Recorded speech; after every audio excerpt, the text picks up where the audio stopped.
not to allow you to expunge the separation of powers. It kind of takes me back in maybe even a more stricter interpretation. And easily, Paul, just blend this into the last part of the conversation rather than take the lead. If you think about it, we are now in this unique circumstances where it's not just this issue, although it's joined perfectly in the context of NAFTA, but it is true certainly where I came into Washington. So it's like when I came back from my first tour in the Foreign Service in Mexico, I was working on pipeline sanctions, right? And it was sort of the first use of the International Emergency Economic Powers Act.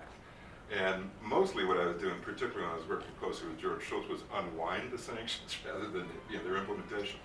But what's interesting about it was that it was a point in the Cold War where we gave broad delegations authority to the executive that in retrospect were misused and unwarranted then.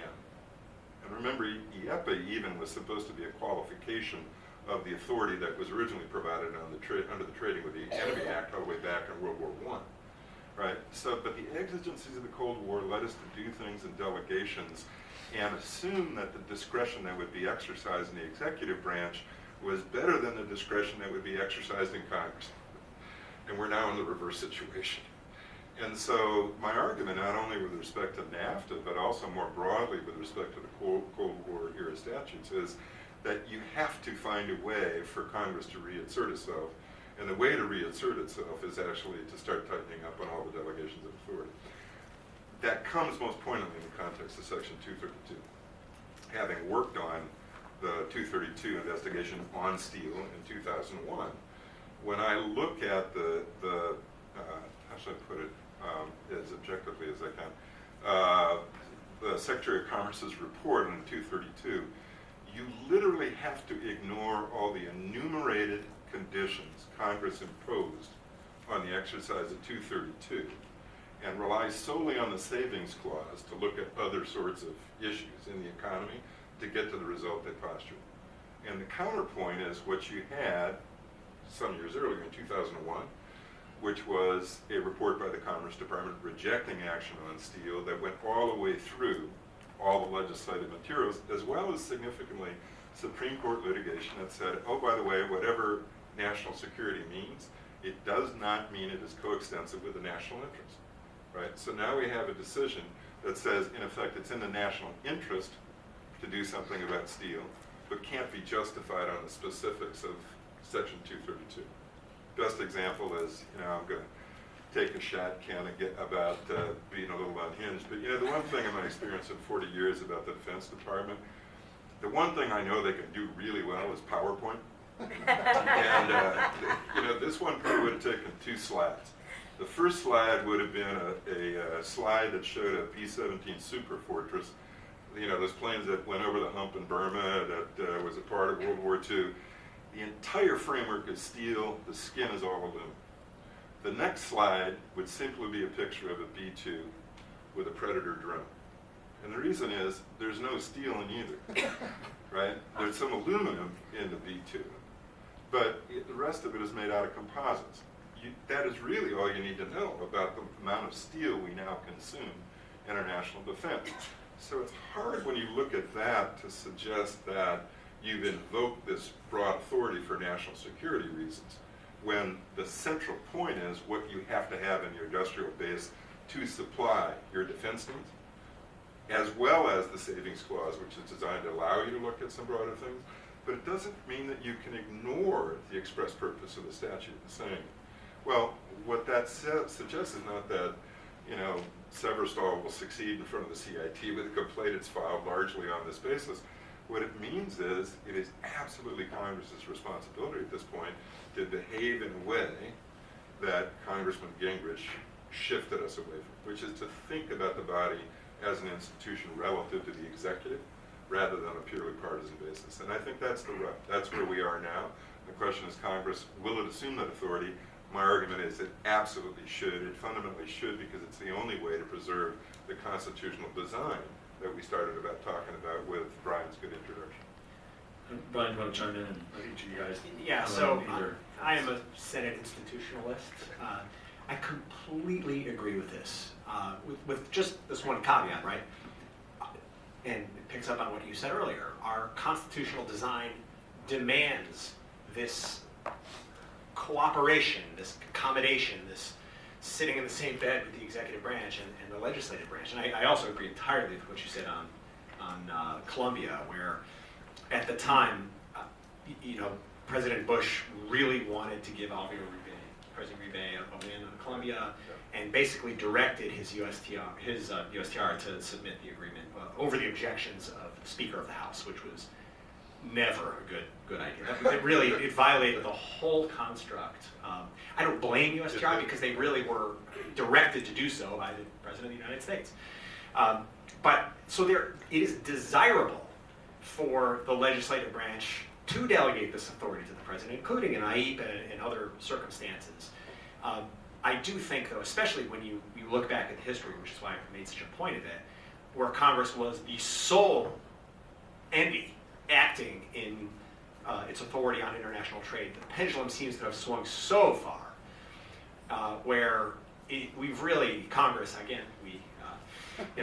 has really delegated so much of its authority and expertise into the executive branch. It has now been almost baked into the executive branch, where they're ignoring Congress. And to your point, it is up to Congress, not only through formal means, like, for instance, I can fairly well guarantee the next version of TPA is going to settle this question about withdrawal pretty damn clearly, right? But there may be other means, right? It may require, and there have been proposals like this before, it may require a congressional vote before entering into a negotiation. There will be, I really believe, a strong institutional, formal re-grasping of this congressional authority, but it also requires political will to stand up and push back against the president, even of your own party, as a co-equal branch, and frankly, in some respects, a more superior branch with a greater constitutional claim to authority in this area, to grasp control of that and force the executive branch to listen to congressional will. I haven't seen that yet, certainly. You hear wisps of it, but you don't really, I have not yet seen that. That may sound partisan because I'm a Democrat, but I don't mean it to be.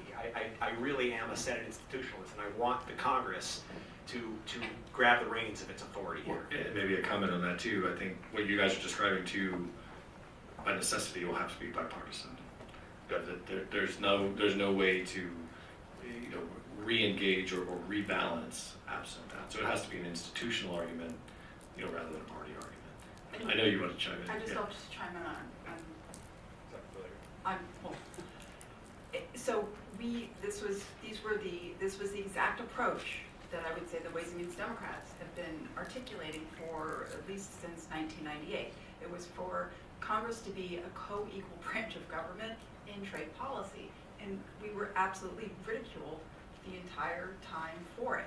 And I think what's the only issue that shifted is that this administration is pursuing policies that folks that, and I don't like the labels free trade versus protectionist, but because now the policies of an administration are outside of what, the conventional mainstream view of free trade is, because they're pursuing those policies, suddenly there's a lot more engagement and a lot more agreement that Congress needs to take a more active role.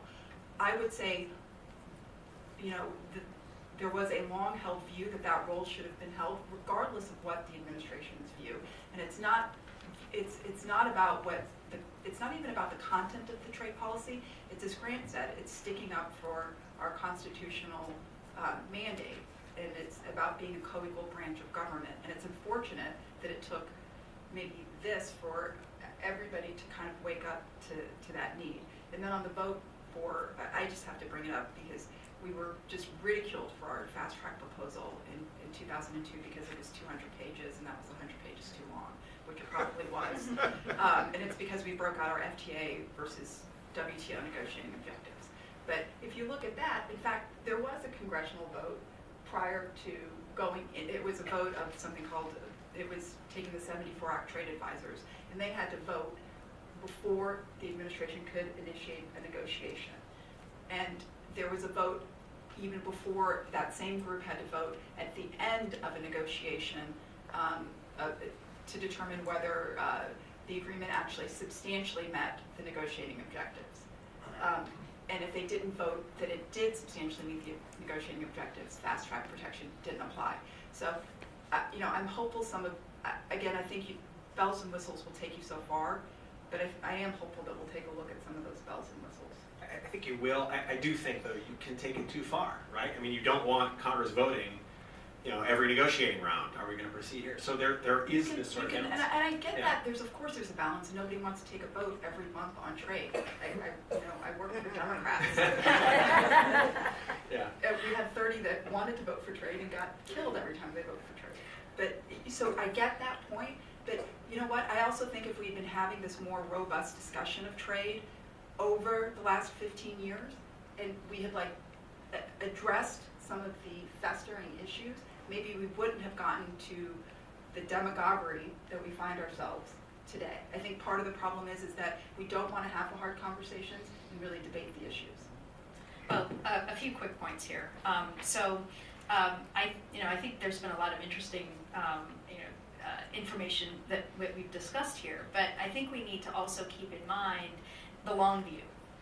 The current situation is as it is, but we need to be careful not to create rules that are specific to a person or a specific dynamic, because the shoe could be on the other foot very shortly, and that's just the way politics is.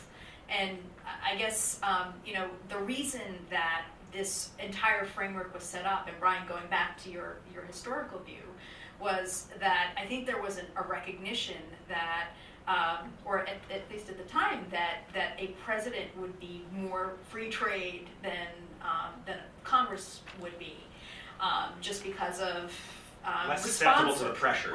Right. And now we have a potentially changed circumstance here, but I think we need to think very carefully about making these types of full-scale changes where Congress needs to take a vote. Before we start a trade agreement, we know that there are countries that have these sorts of measures, and trade agreements never happen because the politics are so complicated. So taking the long view on it, and I don't know what the answer is to that, about how you make that balance better. But I think we need to be very careful about trying to say that Congress needs to take back all of these authorities, because we just don't know what's going to happen going forward. So that's one point. The second point is, we've been talking about these institutional issues about Congress taking back its authorities. Some of them are legal, and as we've heard, whether it's withdrawal or the like, they're fuzzy. The issues are fuzzy, and when push comes to shove, the arbiter here is going to be politics, and really how these provisions are interpreted from a political level. And then the question follows from that, well, what would Congress do based on whatever political interpretation is either taken by the administration or that Congress takes? Are these matters litigated in court? Who has standing to litigate these matters? Or does Congress try to pass subsequent laws to change, say, if the administration would withdraw from NAFTA or an agreement? So there are sort of practical questions about how these legal constraints that we've been talking about actually play themselves out in the political arena. I think that's a good segue to open up to some questions. So a couple ground rules, WITA ground rules. Please identify yourself. Please state your affiliation. Please keep your question short. And I'd ask that you ask your question in the form of a question instead of a statement. Paul, because I think there's a lot of hands, let's take like 2 or 3, answer, go back and take 2 or 3.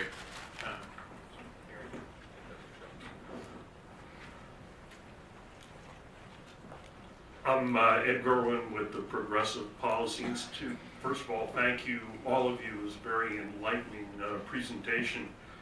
You've all highlighted the need for Congress to speak more forcefully on trade. But if Congress speaks, what should it say? If you were all in your old jobs and someone said to you, you could write some legislation that would have a pretty good chance of passing, what do you think you might include in that legislation to take back congressional authority on trade? Thank you. We'll just take one more, right? Barbara Bowie Whitman, independent consultant. former negotiator. I'd like to take things to a different step or analysis point than what was presented, and that is the way I had always understood the authority between the executive and the legislature around trade was that it's because tariffs were the principal source of revenue for the government for years and years and years. Tariffs are such an insignificant source of revenue now that the issue isn't really about revenue. It's about a whole lot of other things. So how does that affect the whole analysis of who has the authority? Because if, we're talking, as you said, we're talking about non-tariff measures. We're talking about all kinds of things that govern the way governments impose restrictions on how goods and services can be traded. So does the constitutional authority, is it really based on the fact that the House has to initiate revenue measures? Or is it a deeper and different aspect? Thank you. So I'm going to take those in reverse order, because I think what I would say, Barbara, in response will lead to a response about the second question. The first thing is that to think about it solely as revenue, which is certainly an obvious way of looking at it and the way it's traditionally taught, would elide the fact that taxes are an expression of sovereign power, the ability to tax, the ability to impose that obligation.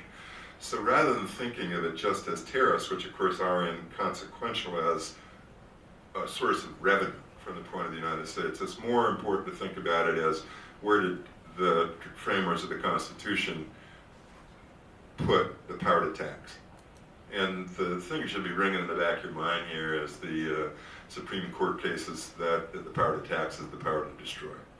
And so what you're really saying was, in a group that was not only skeptical about the monarch in Great Britain imposing things without representation, they were equally reluctant to give up their own sovereignty as states to a national government. But all this is about power as opposed to revenue. And the distribution and the separation of powers flows from that. So there is a reason and a logic in a democracy to take the taxing power and put it in the body closest to the people. But by implication, you're really talking about representation with respect to taxation, just exactly like we were in the context of revolution. So I think the right way to think about it is not so much the revenue aspect, so much as what it reflects as an expression of sovereignty, and who owns that, who has that power. Is it the executive branch, Congress relative to the states and the federal system? That leads me to the second point, because if you ask me what I would do about trade policy right now, I would rewrite the Tax Reform Act. And there's two reasons. The first thing is that, as I've said, maybe and some of you heard before, I can't quite grasp how Peter Navarro, Wilbur Ross, and Donald Trump don't understand that I run a bilateral trade deficit with Walmart, right? I mean, Walmart doesn't accept any of my services in barter for the things I buy at Walmart. Right now, I sell my services elsewhere in the market economy. That allows me to build up a certain amount of credit, and I use that to buy things from Walmart. The bilateral trade deficit is irrelevant. And if I really wanted to deal with what the overall trade deficit represents, I would deal with it in the tax code, which currently subsidizes consumption. Because what that trade deficit is merely what we're consuming over and above what we produce. And the way to change that is altering the incentives, not in trade, but in other parts of the economy. And what I'm really getting to is saying you need a much more synthetic response to our competitiveness in the global economy than something that is siloed as trade policy or siloed as tax policy. Now, Paul and I were laughing because everybody's saying we got to a territorial tax system, which of course is bullshit. You know, all we did was add some bells and whistles onto the existing system and impose some penalties. And I laugh, you know, we used to think tax reform involved getting rid of the alternative minimum tax. Now we have two. You know, and that seems like more complexity to me, rather than the kind of systemic change would actually make us more competitive. And here's why I would distill it that way. because we live in a world where we have gone well beyond Ricardian comparative advantage. The ability of the country, the ability of firms, particularly small and medium-sized enterprises, and individual workers to be a part of what is now a global flow of information and innovation is more important than much of how we've traditionally thought about Ricardian comparative advantage and why we would want to be a part of the global economy. It also means that when we do things like raise tariffs unilaterally, we're actually impeding our ability. There is a higher cost than used to be to isolating ourselves from the global economy. So if I have a problem for which the right tool is a wrench because the problem is with my plumbing, the last thing I want to do is look in my bag and pull out a hammer. And in effect, that's what we've done on trade policy. We have a perspective about trade policy that impels us to do things, which is reaching for a hammer to deal with the leak in the plumbing. So when I think about that response, it really picks up on what Barbara is saying is, it's really, and this is Congress's responsibility in the absence of any help from downtown, is to say, how are we going to articulate what we should have as a response society-wide to the economic and technological changes we're facing. That would be a better way to think about trade policy because it brings us back to Viji's point. And you're suddenly thinking about resolving the underlying issues and the role trade would play in that. Trade liberalization would play in that. And what would flow from that is the architecture that you would get to. And it would solve Neena's problem because you wouldn't be looking at it in terms of the peculiar partisan circumstance we found ourselves in. You'd be looking at it from the perspective, how do we create a society in which people flourish? Everybody flourishes. And at that point, we come to a disarmament. I was just going to say, I didn't know if either's, excuse me, wanted to chime in one. I'm going to take my vestments off and quit preaching. one. So just 30 seconds. Yeah, right? please. So I would say, the second point, of course, that's where the Finance Committee and Ways and Means Committee gets its jurisdiction over effective trade agreements or revenue measures. Think about it more in the context of the legislative branch as a policy-making authority. So non-tariff barriers are effectively regulatory measures. I think they really flow from the legislative branch. I would say still squarely in Congress's authority. To what I would, there's really two things. The most obvious one, and I mentioned it already, was I would absolutely have formal procedures and mechanisms in the context of the next TPA for withdrawal from an agreement. But more than that, actually, and this is kind of been a hobby horse of mine for a long time, I would really create a true social safety net beyond trade adjustment assistance. You can hang a lot of things in there, community college education or skills training, true income support. I mean, there's a lot of different ways you can do that. But I think that bargain that I think Ricardo implies, where the winners subsidize the losers in this whole trade, we've really lost sight of that. And that's one thing I think on a bipartisan basis, although I will say, you were focusing on congressional authority. Finance really focused a lot more on TAA than we did on that. Oh, come on. I'm not. Oh, we did. We didn't focus on it. I'm sorry, the 2009 Recovery Act reforms that. I'm not taking all credit. Look, I'm not saying you didn't focus on what I'm saying. We in finance didn't focus as much on the congressional powers as we did on the TAA side. But I think TAA is not sufficient in and of itself. I think we have done a really terrible job supporting the people who've lost out in this modern economy. And maybe